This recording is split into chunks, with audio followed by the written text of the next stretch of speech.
বান্দারে, কখনো তরকারি পছন্দ হয় নাই বলে ফেলে দিস না, কখনো তরকারি পছন্দ হয় নাই বলে ভাতের প্লেট ছুটে ফেলে দিস না, কখনো স্বাদ হয় নাই বলে রাগ করে প্লেটটাকে ছেড়ে উঠে যাস না বান্দা, উঠে যাস না।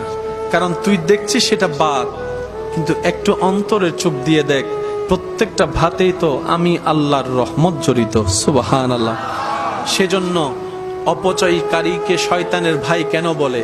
আল্লাহ আপনাকে দয়া করে রহমত করে আমাকে আপনাকে এক প্লেট ভাত দিয়েছেন, আপনি আমি অর্ধেক খেয়ে যখন আর অর্ধেকটা এঁটো করে উঠে যায়, রব বলে যে তুই ভাতকে অবহেলা করস নাই, আমার রহমতকে অবমূল্যায়ন করেছিস, আমার রহমতকে অবমূল্যায়ন করেছিস, আমার দানকে অবমূল্যায়ন করেছিস।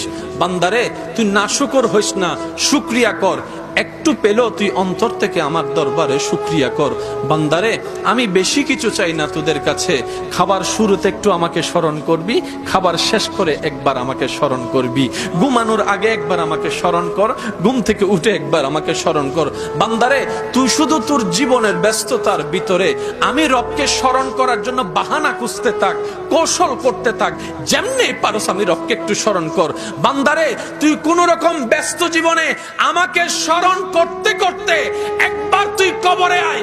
তুই বান্দা দুনিয়াতে আমাকে স্মরণ রাখবি, আমি রহমান তোকে কবরে হাসরে স্মরণ রাখবো। সুবহান।